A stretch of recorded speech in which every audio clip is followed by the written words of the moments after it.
Hello,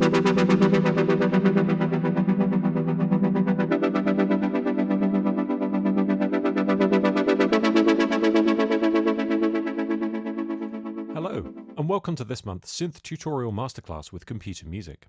This month, we're going to create a gating synth pad, but with an added element of real-time control which we can access using the modulation wheel.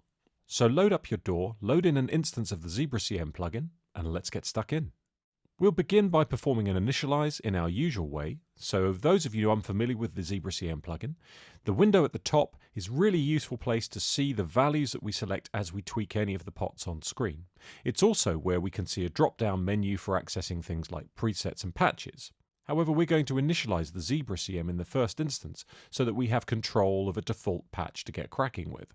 So come down to the bottom of the menu and select Init for initialize.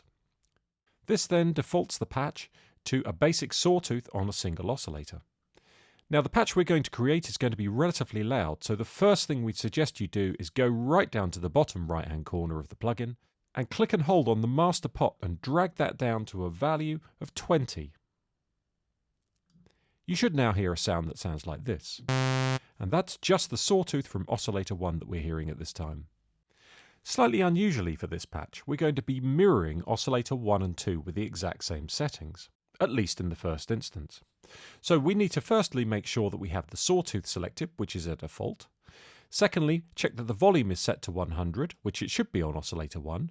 You'll need to adjust this on Oscillator 2 by clicking on the pot, dragging it up to the 12 o'clock position, and hopefully you should see the number 100 in the display above. We're also going to thicken the texture of the oscillators by accessing some aliasing of the waveforms. We do this by clicking on the turquoise number 2, which you can see in both oscillator sections. This now effectively means that we're hearing 4 sawtooth waveforms. The only problem with that is they're all stacked right on top of each other, and they sound like this. Not particularly pleasant, so we can make that sound considerably more palatable by inducing a degree of detune on both oscillators. First of all, in Oscillator 1, click and hold on the detune pot and drag that down to a value of -5. By contrast, Oscillator 2 is going to be exactly the same, but +5. This thickens the texture of the 4 waveforms and gives us a sound like this. Next, we're going to move over to the filter section on the right-hand side of the plugin. Now, as is the case for many of the patches we create, you can certainly experiment with any of the filter types that you have available until you find one that you like. However, we're going in a slightly different direction on this patch. Formant filtering is particularly interesting on a patch like this because it induces a sense of vowel sounds, A, E, I, O, U. So selecting the formant filter is as simple as clicking on the filter type and selecting the filter we want, which in this case is the low-pass formant. We immediately need to change the cutoff amount, so moving to the cutoff pot, click and hold and drag that down to a value of 66. We also need to make some further tweaks, so moving to the formant pot, set that to a value of 25. And the vowel pot needs to be set to a value of 41. Next, we need to explore the 2 user-assignable pots which are on the bottom right-hand side of the filter section. Dealing with the one in the middle first of all, we need to go to the drop-down menu which is just below the pot and select LFO1. We can then set the value of the actual pot to 90, that's 90. In a similar manner, we need to assign the second user pot. Going to the menu which is below the pot, we need to access Mod Wheel, which is at the top, and then set a value of 99. Next, we move down to the LFO section, and you'll see that in the LFO section we have control of the waveform. It's currently set to sine. We're going to change this to user, which you'll find at the bottom. Next, we're going to move to the amplitude control, which is also within the LFO section. We need to assign this to the modulation wheel, so accessing the drop-down menu which is below the pot, set this to Mod Wheel. Then set the value of the actual pot to 81. Finally, staying within the amplitude pot vicinity, you'll see there's a tiny little turquoise dot. This is the amount of depth which is being applied, and we need to set this to a value of 72. You'll now be hearing a sound which is quite dull, like this. You'll also hear that there's no sign of our gate at this time, and this is because we haven't made our alterations in the user-defined waveform of the LFO yet. Moving to the LFO waveform display itself, you'll see that we currently have 16 step points.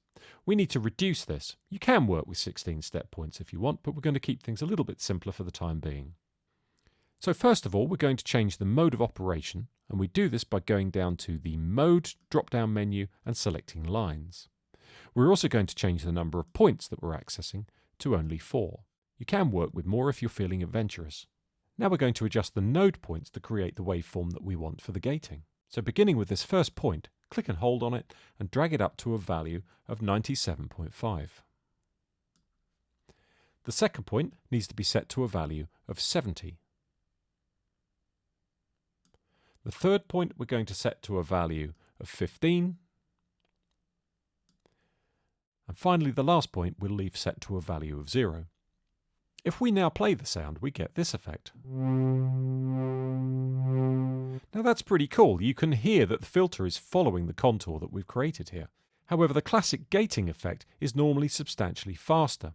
So each point we need to make a value of a 64th note. So going to the Sync drop-down menu, select 64th note. We now hear this effect. And that's far more our classic gating effect that we're after. You should also now hear that when you adjust your modulation wheel while playing a note, you'll get a change in timbre.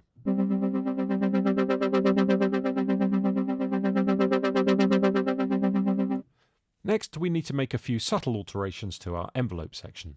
Beginning with envelope number 1, set the attack response to 0, the decay leave at 50, the sustain left at 80, and the release phase subtly adjust to a value of 21. It's worth mentioning that envelope 2 is actually redundant in this patch, so we don't need to make any alterations to its settings. This concludes our actual patch, and now sounds like this.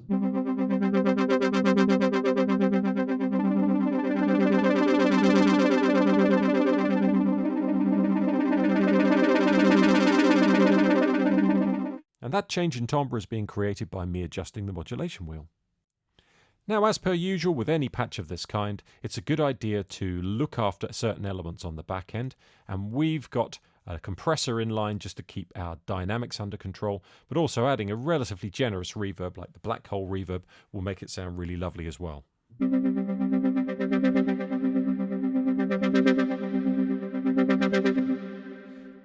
You get the general idea. Finally, when it comes to using this patch within your DAW, don't be afraid to use some automation. Because the modulation wheel is handling the change in timbre, you can record the modulation really simply and put some real movement into your track. That's it for this time. We'll see you next month.